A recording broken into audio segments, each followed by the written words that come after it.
இருக்கேன். அடுத்து என்னன்னு கேட்டால், அன்பிற்குரிய சகோதர சகோதரிகளே, இந்த சீமான் முஸ்லீம் சமுதாயத்துக்கு எப்படி எதிரியாக இருக்கிறான் என்பதை தக்க ஆதாரங்களோடு உங்களுக்கு தெளிவுபடுத்தினோம். இது அல்லாமல் சீமானை அடையாளம் கண்டு கொள்வதற்கு பெரியார் குறித்து அவர் சொன்ன செய்திகள் இருக்கு இல்லையா, அந்த செய்திகள் எல்லாமே என்னவா இருக்குன்னு கேட்டால் முன்னுக்கு பின் முரணாக இருக்கிறது. அவர் எதற்காக இந்த பெரியாரை எதிர்த்தார் அந்த விஷயங்களையும் என்ன செய்ய வேண்டியது உங்களுக்கு தெளிவுபடுத்த வேண்டி இருக்கிறது. இது இல்லாமல் தமிழ் தேசியம் என்கிற பெயரில் இவர் செஞ்ச தெல்லுமுள்ளு என்ன உண்மையில் தமிழ் தேசியம் தானா என்பதை விளக்க வேண்டி இருக்கிறது. இது அல்லாமல் அவரே தான் சொன்னதை தானே மறுத்தது, அந்த மாதிரியான செய்திகள் எல்லாம் உங்களுக்கு சொல்ல வேண்டி இருக்கிறது.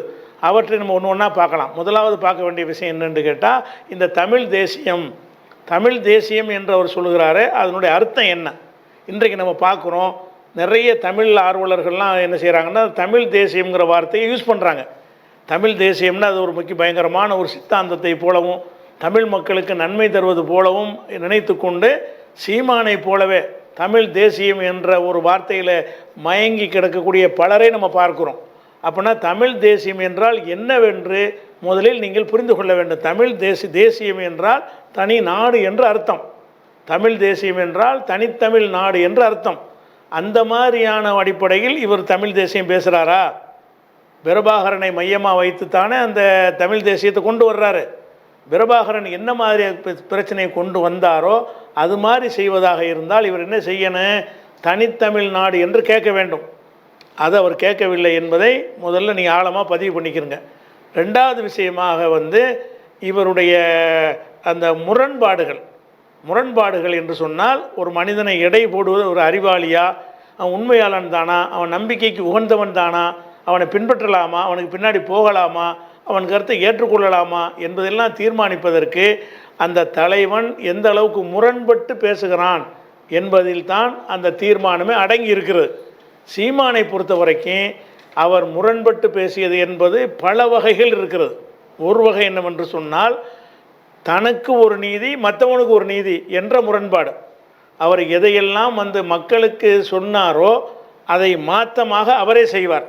அப்போ தான் ஒன்றை சொல்லிவிட்டு அதுக்கு மாற்றமாக ஒருவர் செய்வாரையானால் அதுதான் அவரை புறக்கணிப்பதற்கு அடையாளம் காண்பதற்குரிய சரியான வழி. அப்படி பேசிய ஒரு தொகுப்பை நீங்கள் பாருங்கள். என்னென்னவெல்லாம் நீங்கள் செய்யாதீங்க என்று சொன்னார், சொல்லிவிட்டு அவரே செஞ்சார். அப்படிப்பட்ட ஒரு முரண்பாடு தொகுப்பை நான் வரிசையாக அவங்களுக்கு போடுகிறேன், அதை பாருங்கள். அதே மாதிரியான முரண்பாட்டில் இன்னொரு முரண்பாடு என்னது கேட்டீங்க? இன்னொரு முரண்பாடு என்னவென்று சொன்னால், அவர் சொன்ன ஒரு செய்தியை அவரே மறுப்பது. அவரே ஒரு செய்தியை சொல்லுவார், சொல்லிட்டு வசமாக மாட்டிக்கிட்டவுடனே அவரே அதை மறுத்து பேசுவார். இந்த மாதிரியான விஷயங்களை வைத்தும் நீங்கள் எடை போடலாம். என்னடா இப்படி சொல்லிவிட்டு மாற்றமாக பேசுகிறாரே அப்படிங்கிறத வைத்து நீங்கள் என்ன செய்யலாம்? எடை போடலாம். அதே மாதிரி சொன்னதை மறுக்காமல் சொன்னதற்கு எதிராக பேசுவது, மறுக்கிறது கிடையாது, சொன்னதுக்கு எதிராக பேசுவது. தானே ஒரு கருத்தை சொல்லுவார், அந்த கருத்து தவறு என்று ஒப்புக்கொண்டு வாபஸ் வாங்கி கொண்டு இன்னொரு கருத்தை சொல்வது கிடையாது. ஒரு நேரத்துக்கு அதை பேசுவார், இன்னொரு நேரத்துக்கு இதை பேசுவார். கூடும் என்று சொன்னதை கூடாது என்று சொல்வார், கூடாது என்று சொன்னதை கூடும் என்று சொல்வார். நல்ல விஷயம் என்று சொன்னதை கெட்ட விஷயமாக சொல்லுவார், கெட்ட விஷயம் என்று சொன்னதை நல்ல விஷயமாக சொல்லுவார். அந்த மாதிரியான ஒரு பட்டியலை உங்களுக்கு வரிசையாக நான் போடுறேன், ஒன்றா போடுறேன். இந்த பட்டியலாம் உங்களுக்கு எதை காட்டும் என்று சொன்னால், சீமான் சொன்ன சொல்லில் சொன்ன கருத்தை மாற்றி பேசுகிறார். அதை நீங்கள் என்ன செய்யலாம்? அறிந்து கொள்ளலாம். அப்படியான ஒரு விஷயம் இருக்கிறது. அதே மாதிரி நம்ப முடியாத பொய்கள், நம்பவே முடியாது, கேட்டாலேயே கொஞ்சம் சிந்தித்தாலேயே இது பொய், வரலாறுலாம் தெரிய வேண்டியதில்லை, அந்த செய்தியை பார்த்தாலே பொய்ன்னு தெரியும். அப்படி பொய்யென்று தெரிந்திருக்கக்கூடிய செய்திகள் அவர் நிறைய பேசியிருக்கிறார். அதற்கு சான்றாக சிலதை நான் எடுத்து போடுகிறேன். இந்த வரிசையை ஒன்றாக நீங்கள் போடும்போது நீங்கள் என்ன செய்யலாம்? இதை நீ விளங்கி கொள்ளலாம். இது சீமான் இது பொய் தான் சொல்கிறாரு, நீங்கள் கேட்டாலே அது பொய்ன்னு தெரியும். அப்போ நீங்கள் கேட்டாலே பொய் என்று தெரியக்கூடிய செய்திகளையும் நிறைய ஒரு சொல்லியிருக்கிறார், பிதற்றி இருக்கிறார், நிறைய பிதற்றல்கள் செஞ்சிருக்கிறார். அதே மாதிரி பிராமணர்கள் அன்றைக்கி புது விளக்கம் கொடுத்துருக்கிறார், சங்கிக்கு புது விளக்கம் கொடுத்துருக்கிறார். பார்ப்பான் என்றால் அனைவரையும் சமமாக பார்ப்பான் அப்படின்னு சொல்லி இன்றைக்கி ஒரு வியாக்கியானம் கொடுத்துருக்கிறாரு. இந்த பாப்பான்கிறவன் அர்த்தம் என்ன, அவன் எதையெல்லாம் பார்த்துருக்கிறான், என்ன மாதிரியெல்லாம் நடந்திருக்கிறான் என்றும் பேசியிருக்கிறார். அப்போ இன்றைக்கு உள்ள இந்த பாப்பானுக்கு கொடுத்த புது விளக்கம் சரியா அல்ல இதுக்கு வந்து பாப்பாண்டா அவன் செஞ்ச கொடுமை என்ன அநியாயம் பண்ணுனா அவன் ஒழிக்கப்பட வேண்டியவன் எதிர்க்கப்பட வேண்டியவன் என்று பேசினார்ல, அதுக்கும் இதுக்கும் என்ன தொடர்பு என்று நீங்கள் சிந்தித்து பார்க்க வேண்டும். அப்படி பேசிய ஒரு பட்டியல்களும் என்ன இருக்கிறது, சீமானை பற்றிய விஷயங்களில் இருக்கிறது. அதாவது நீங்கள் நம்புகிறோமோ நம்பளைய சம்பந்தம் இல்லாமல் அறிவியலுக்கு மாற்றமாக ஒரு சின்ன பிள்ளைங்க பேசுவாங்கல்ல, அந்த மாதிரியும் உளறி இருக்கிறான். உதாரணமாக சிங்கம் ஒரு குட்டி தான் போடும், ஆடு நிறைய குட்டி போடும், இப்படிலாம் பேசுவான். ஆனால் சிங்கம் ஒரு குட்டி போடாது, இந்த விஷயம் எவனுக்கு தெரிய போகுதுங்கிற தைரியத்தில் இந்த மாதிரி ஒரு அற்புதமான விஷயங்களில் கூட ஒரு நாலேஜ் இல்லாமல் படிப்பறிவு இல்லாமல் பேசுவது. மொத்தத்தில் நீங்கள் பார்த்தீங்கன்னா சீமான் வந்து ஒரு படிப்பாளர் கிடையாது, படிப்பறிவு கிடையாது. கேட்குறதெல்லாம் வச்சுக்கிட்டு டெவலப் பண்ணிக்கிட்டு கூட குறைய பேசுவது, அதே மாதிரி கற்பனையாக பேசுவது. அவருடைய பேச்சுக்களில் எடுத்துக்காட்டுகளாக என்ன செய்வார்னு எதையாவது சொல்லிவிட்டு நம்ம சொன்னால் நம்ப மாட்டாங்களே என்பதற்காக என்ன செய்வார்னு கேட்டால், இதைத்தான் முசோலினி சொன்னான், இதைத்தான் ஹிட்லர் சொன்னான், இதைத்தான் அவன் ஆப்ரஹாம் லிங்கன் சொன்னான், இதைத்தான் ஐன்ஸ்டீன் சொன்னான்னு சேர்த்துக்குருவான். இவனா என்னத்தையும் உளருமா, ஐன்ஸ்டீன் சொன்னதாகவும் இருக்காது, ஹிட்லர் சொன்னதாகவும் இருக்காது. என்ன செய்வான், அது மாதிரி செய்வான். அதை விட இவனுடைய ஒரு டேஞ்சரான தன்மை என்னன்னு கேட்டால், செத்து போன எல்லாரை பற்றியும் என்ன செய்வான்னு கேட்டால், நம்ம தொடர்பு இருக்குது, நமக்கு பழக்கம் இருக்குதுன்னு பேசுவான். யாராவது செத்துட்டாங்கன்னு வைங்களேன், மணிவண்ணன் டைரக்டர் செத்துட்டாருன்னு சொன்னால், ஆமாம் நம்மள்கிட்ட தான் எழுதிக்க, நான் தான் எழுதி கொடுப்பேன், உசுரோடு இருக்கிறேன்னு சொல்ல மாட்டான். அவன் செத்தவனை மணிவண்ணன் டைரக்டர் இறந்தவனு என்ன செய்வான்னு கேட்டால், அவருக்கு தான் சில வசனங்கள்லாம் என்கிட்ட தான் எழுதி கேட்பார், நான் தான் எழுதி கொடுப்பேன். சிவாஜி கணேசனுக்கு கூட சில விஷயங்கள் வசனத்தை நான் தான் எழுதி கொடுப்பேம்மா. சிவாஜி கணேசன் இருக்கும்போது சொன்னால் செருப்பணி வாங்கியிருப்பான். சிவாஜி கணேசனுக்கு போன பிறகு என்ன செய்வான்னு கேட்டால், சிவாஜி கணேசனுக்கு நான் தான் எழுதி கொடுத்தேன்னு சொல்லுவான். அது மாதிரி எஸ்பி பாலசுப்ரமணியம் இறந்துட்டாருன்னு சொன்னால், ஆமாம் அவருடைய பாடல்கள்லாம் இருக்கும்போது என்கிட்ட நிறைய கரெக்ஷன்லாம் கேட்பார் அப்படின்னு சொல்லி நான் தான் அவருக்கு அந்த ஐடியா கொடுப்பேன், இதை இந்த சுருதியில் பாடுங்க அதில் பாடுங்க நான் தான் சொல்லி கொடுப்பேம்மா. விவேக்கை பற்றி இறந்துட்டாருன்னு சொன்னால் உசுரோடு இருக்குன்னு சொல்ல மாட்டான். விவேக் இறந்து விட்டார்னு சொன்னால் விவேக்குக்கு வந்த காமெடியிலலாம் அந்த மெருகேற்றுற விஷயங்கள் நான் தான் சொல்லிக் கொடுப்பேன், கரெக்டாக இருந்து கேட்பார் விவேக்கு, இந்த காமெடி நல்லா இருக்குது சொல்லுமே இப்படிமா. அப்போ செத்து எந்தளவுக்கு ஆயிடுச்சுன்னு சொன்னால், சில ஆட்க வந்து இப்படி ஒரு பதிவே போட ஆரம்பித்தாங்க. எப்படி போட்டாங்க, நான் இறந்து விட்டால் எனக்கு பிறகு வந்து சீமான் வந்து அதை பார்த்தா தான் நம்பாதீங்க, எதுவும் என்னை பார்த்தா இவன் சொல்லுவான் இப்படின்னு போடுற அளவுக்கு எந்த அளவுக்கு ஃபேமஸ் ஆகி போச்சுன்னு சொன்னால், செத்து போன யாராக இருந்தாலும் அவங்க உரிமை கொண்டாட மாட்டாங்கல்ல, இவனுக்கு போட்டியை வரமாட்டாங்க, இவன் ஓட்டை பிரிக்க மாட்டாங்க, செத்துட்டாங்கல்ல. செத்து போன யாராக இருந்தாலும் அவங்களுக்கு அவங்க என் கையில் தான் இருந்தாங்க, என்னிடத்தெல்லாம் வளர்க்கப்பட்டாங்க, நான் தான் டைரக்ஷன் அவங்களுக்கு ஐடியா கொடுப்பேன் அப்படின்னு சொல்லி என்ன செய்வான்னா, செத்து போன ஆட்களை பற்றியெல்லாம் பேசுவான். சில செத்து போன ஆட்களும் பார்த்து கூட இருக்க மாட்டாங்க, அந்த காலத்தில் பிறந்து கூட இருக்க மாட்டான். அப்படியான ஆட்களெல்லாம் சொல்லி என்ன செய்வான்னு கேட்டால், செத்து போனால் அவனுடைய தன்மையில் எடுத்திங்கன்னா இந்த மாதிரியான தன்மைகள்லாம் இருக்கும். இதை சாட்ட துரைமுருகன் கூட தெளிவாக சொல்லுவார், இவன் எதை பற்றி வேண்டாலும் பேசுவான், யாரை பற்றி வேண்டாலும் பேசுவான், ஹிட்லரை பற்றி நான் தான் பக்கத்து வீட்டுக்காரம்மா, நான் தான் டீ வாங்கி கொடுத்தேம்மா, பேசுகிற அம்புட்டு பொய் அப்படின்னு சாட்டை துரைமுருகனே ஒரு முறை இவரை பற்றி அம்பலப்படுத்தின காட்சியை பார்க்குறோம். அதனால் சீமானை பொறுத்த வரைக்கும் வந்து ஒரு விஷயம் அடுத்து முக்கியமாக அறிந்து கொள்கிற விஷயம் என்னென்னு கேட்டால், சீமானுடைய பொருளாதார இன்றைய வளர்ச்சி என்ன, இது முக்கியமான விஷயம். சீமானுக்கு இன்றைக்கு இருக்கிற வளர்ச்சி என்ன என்று கேட்டால், திரள் நிதி என்கிற பெயரில் லட்சமாக கொண்டாந்து கொட்டுகிறார்கள். கொட்டுவது எதை கொட்டுகிறார்கள், இலங்கை அப்பாவி மக்கள் எதற்கு கொட்டுகிறார்கள்னு கேட்டால், இவனை கொண்டு ஒரு தமிழில் அமைஞ்சிரும், அதுக்கு ஏதோ ஒரு உதவியாக இருப்பான் என்று நினைத்து கொண்டு கொட்டுகிறார்கள். இவன் தமிழ் தேசியம்னு சொல்லுவது நம்ம இலங்கையில் போய் தனி ஈழத்தை அமைக்க போகிறார் என்று விளங்காமல் நம்பிக்கொண்டு கொட்டுகிறார்கள். இந்த கொட்டுகிற பணம் சீமான் என்ற தனி நபருக்கு கொடுக்குற பணமே கிடையாது. வேறு எதுக்கு உள்ள பணம் என்று கேட்டால், அவங்களுடைய அந்த சித்தாந்தத்தை, தப்பான சித்தாந்த விஷயம் வேறு, அவன் நம்புகிற சித்தாந்தத்தை கொண்டு செல்வதற்காக அனுப்புகிற பணமாக இருந்தால், அந்த பணம் எப்படி கையாளப்பட வேண்டும் என்றால், அதற்கு பொருளாளர், செயலாளர், ஒரு அக்கௌண்ட்டு, ஒரு கணக்கு எல்லாம் வைத்து அதன்படி தான் அது கையாளப்பட வேண்டும். இன்றைக்கு வரைக்கும் சீமானுக்கு எவ்வளோ பணம் வருதுன்னு சக ஒருங்கிணைப்பாளர் யாருக்காவது தெரியுமா? பொதுவான ஒரு இயக்கத்தின் அக்கௌண்ட்டில் அந்த பணம் வருதா? இல்லை. எல்லாம் உண்டியல் அந்த மாதிரி வேலை வகையில் வரும். எல்லாமே இவர் விரும்பினபடி செலவழிப்பார். இவர் என்ன மாதிரி விரும்புகிறாரோ அப்படியெல்லாம் செலவழிக்கக்கூடியவராக சீமான் இருக்கிறார். பல லட்சங்கள் வாடகை கொடுத்து அரண்மனையை வாடகை பிடிச்சி வச்சிருக்கிறார். ஆனால் இவருடைய நிலைமை என்னென்னு இவரே சொல்லியிருக்கிறார். சீமானே சொல்லியிருக்கிறவங்களுக்கு தெரியும். என்ன சொல்லியிருக்கிறாரு, நான் ரொம்ப பிச்சைக்காரனாக இருந்தேன், சாப்பாடு கஷ்டம் இல்லாமல் இருந்தேன், ஒருவேளை சோத்து கூட எனக்கு வழி இருந்தது கிடையாது, அந்த ஸ்டூடியோ வாசலில் படுத்து கிடப்போம் அப்படின்னு சொல்லிட்டு ஒரு 50 ரூபா காசு கூட கிடையாது, பன்னு வாங்கி திங்கிறது கூட காசு கிடையாது, இப்படியெல்லாம் இருந்தேன்னு ஒரு பக்கம் சொன்ன சீமான் இன்றைக்கு என்ன நிலைமையில் இருக்கிறார் என்று கேட்டால், பல லட்சங்கள் வாடகை கொடுக்கக்கூடிய வகையில், பல லட்சங்கள் மதிப்புடைய சொகுசு கார்களை பயன்படுத்தக்கூடிய வகையில் அவர் இருக்கக்கூடிய பல அதிக மதிப்புடைய வெளிநாட்டு நாய்களை வளர்க்கிற வகையில், அவருடைய பாதுகாப்பு என்று பவுன்சர் என்று சில பேர்களை கூட்டிகிட்டு போவாங்கள்ல, அந்த மாதிரி ஆட்களுக்கு சம்பளம் போட்டு அடியாட்களை வளர்த்து வைக்கிற வகையில் அவர் வளர்ந்திருக்கிற காட்சியை, பொருளாதாரத்தில் வளர்ந்திருக்கிற காட்சியை பார்க்குறோம். அவர் தங்கக்கூடிய உயர்தரமான ஸ்டார் ஹோட்டலில் தங்குகிறார். தங்கிட்டு வெளியே வரும்போது 1 லட்சம் 1.5 லட்சம் ரூபாய்க்கு குடிச்சிட்டு வர்றார். பில்லு மட்டும் அவ்வளோ வருகிறது. இந்த அளவுக்கெல்லாம் பணம் புழக்கம் வருது என்று சொன்னால் இவர் எப்படி ஊழலை ஒழிப்பார்?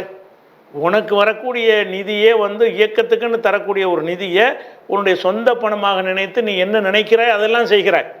என்ன வாங்க நினைச்சாலும் நீ வாங்குவே, என்ன செய்ய நினைச்சாலும் செய்வாய் என்கிற அளவுக்கு ஒருவன் நடப்பானையானால் அவனை எப்படி நீங்கள் ஒரு தலைவனை ஏற்றுக்கிறவங்க? இவர் ஆட்சிக்கு ஆட்சியில் இருந்தவங்களோட ஊழல் எல்லாம் பேசுகிறார்.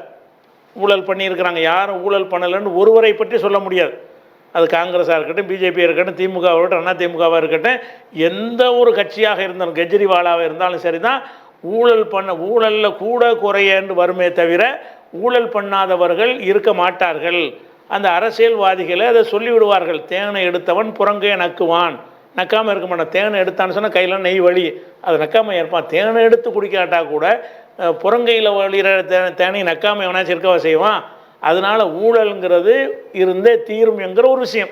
சரி, அவர்கள் மீது ஊழல் குற்றச்சாட்டு சொல்லக்கூடிய நீ ஒரு கவுன்சிலராக நீ இருக்கவில்லை, ஒரு எம்எல்ஏவாக இருக்கவில்லை, உனக்கு எந்த ஒரு பதவியும் இருக்கவில்லை, ஒரு வாரியங்களில் நீ பதவி வகிக்கவில்லை. அப்போ எந்த ஒரு இதுவும் இல்லாத ஒரு நிலையில் உன்னுடைய செழிப்பான அந்த வாழ்க்கை எப்படி வந்தது? அப்போ எப்படி இவ்வளோ லட்ச ரூபாய்க்கு மாதம் மாதம் உனக்கு வாடகை கொடுக்க முடிகிறது? அப்படின்னா என்ன அர்த்தம்? பணத்தை கொண்டாந்து கூட்டுறாங்க. விளங்காத மக்கள் இவன் என்னமோ செய்ய போகிறான்னு கூட்டுறாங்க. இவன் தன்னுடைய வளர்ச்சிக்கு தான் பயன்படுத்துகிறான் என்பது உங்களுக்கு தெரியுதா இல்லையா? இது சீமானுடைய ஐக்கியத்தனத்தை காட்டுவதற்கு இது ஒரு விஷயமாக இருக்கிறது. அதே மாதிரி இவன் சொல்லக்கூடிய சில திட்டங்களை சொல்கிறான் பாருங்க. என்ன திட்டங்கள் சொல்கிறான்? இவனுடைய அந்த சீடர்களை, ரசிக குஞ்சுகளை நம்ப வைப்பதற்காக வேண்டி என்ன செய்கிறான்னு கேட்டால் ஆடு மேய்க்கிறதை அரசாங்க வேலையாக்குவேன், மாடு மேய்க்கிற அரசாங்க வேலையாக்குவேன், படிக்காத அப்படிமா. அரசாங்க வேலையாக்கி என்ன செய்வேன்? நீ எல்லாம் கோட்டு சுட்டு போட்டுக்கிட்டு நீ மாடு மேய்ப்பாய், கோட்டு சுட்டு போட்டுக்கிட்டு நீ ஆடு மேய்ப்பாய், அதுக்கு இவ்வளோ ரூபா சம்பளம், 1 லட்ச ரூபா சம்பளம் போடுவேன் அப்படிமா. இதெல்லாம் நடக்குமா உலகத்தில்? அதெல்லாம் யோசிக்க மாட்டாங்க.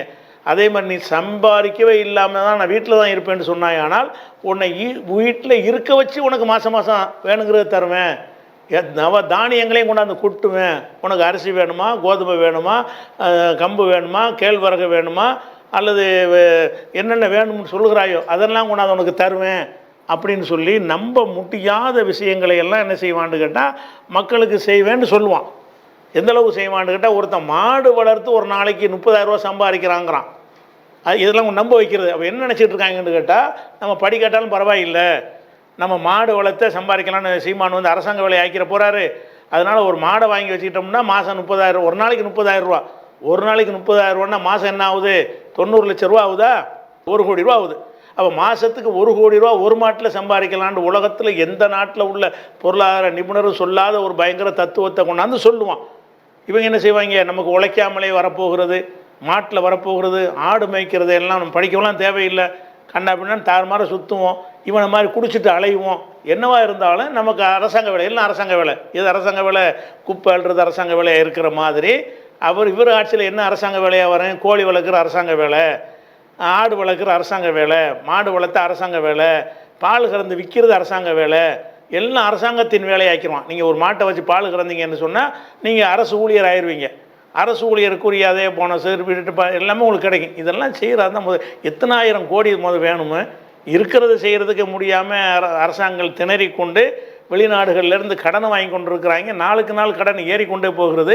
இவன் சொல்லக்கூடியதெல்லாம் செயல்பட்டு ஆடு மேய்க்கிறவன்லாம் அரசு ஊழியர் ஆக்கினா அனைவரும் ஒரு கிராமத்தில் 50 பேர் ஆடு மேய்ப்பாங்க, 50 பேர் அரசு ஊழியர், 50 பேர் அரசாங்கத்துக்கு சம்பளம் கொடுக்கணும், பென்ஷன் கொடுக்கணும். இதெல்லாம் கொடுக்குறதா இருந்தால் இது எங்கே எப்படி சாத்தியத்தை பற்றி நீ யோசிக்கிற? நான் செய்வேன்பா. உடனே எப்படி செய்வேன்? நான் செய்வேன், செஞ்சு காட்டுவேன் அப்படின்னு சொல்லுவான். அப்போ நீ சம்பாதிக்காமே வீட்டில் இருந்தால் கூட உனக்கு சம்பாதிக்க விருப்பம் இல்லையா? வீட்டில் இருந்துக்க, உனக்கு தேவையான கொண்டாந்து தருவேன். உனக்கு அரிசி வேணுமா அரிசி தருவேன், சாமை வேணுமா சாமை தருவேன், திணை வேணுமா திணை தருவேன், கேழ்வரகு வேணுமா கேழ்வரகு தருவேன், நவதானியங்களில் என்ன கேட்டாலும் உனக்கு கொண்டாந்து தருவேன் அப்படின்னு சொல்லுவான்.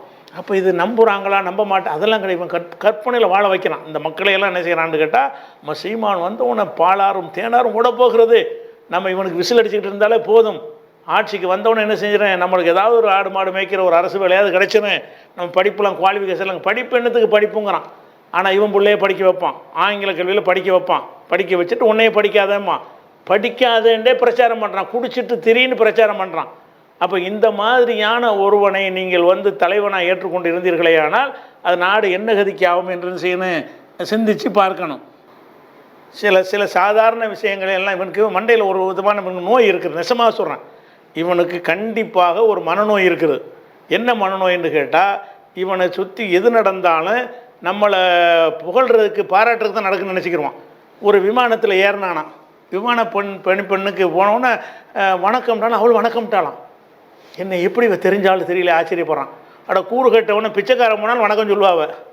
விமான பணிப்பெண்ணுடைய வேலை என்ன, யார் ஏறி வந்தாலும் நுழையும் போது வணக்கம் போட்டு கூப்பிடுவாங்க. அப்போ தமிழ்நாட்டில் பிறக்கிற விமானமாக இருந்தால் தமிழில் சொல்லுவாங்க, வணக்கம் சொல்லுவாங்க. அரபு நாட்டு பிறக்கவங்க அஸ்ஸலாமு அலைக்கும்னு சொல்லி என்ன செய்வாங்க, அவங்க இது பண்ணுவாங்க.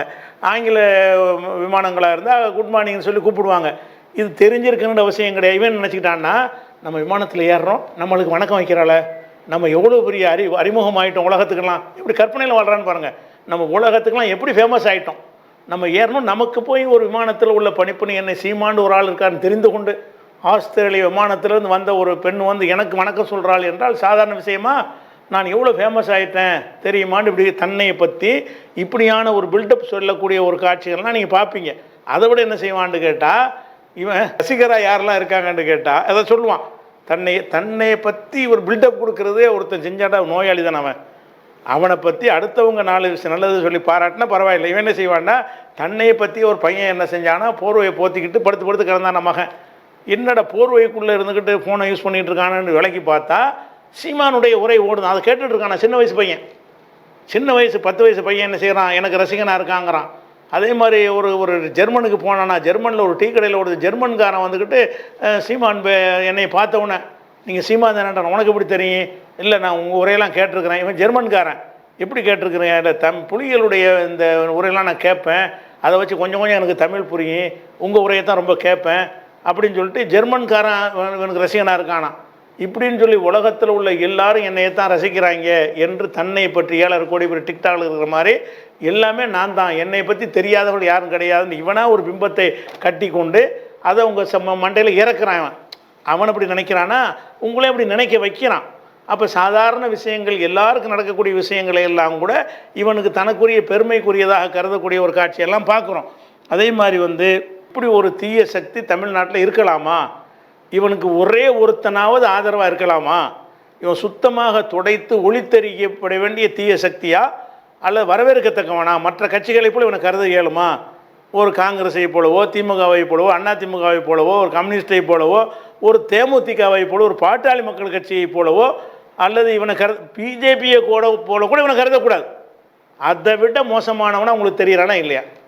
பேசுகிறதெல்லாம் பொய் இருக்கிற அதாவது நம்மளை மடையனாக்குறதை விட ஒரு மனித குலத்துக்கு செய்கிற அநீதி என்னவாக இருக்க முடியும்? தன்னை நம்பி வரக்கூடிய மக்களை எஜுகேட் பண்ணணும், அவனை அறிவில் தேர்ச்சி உள்ளவனை ஆக்கணும், சிந்தனையாளர்களாக மாற்றணும் என்பதற்கு பாடுபட்டுறதுக்கு பதிலாக இவன் என்ன சொன்னாலும் 5 5 3ன்னு சொன்னால் கைதட்டுறாங்க, 5ல் 5 போனால் 6ன்னு சொன்னால் கைதட்டுறாங்கிறே.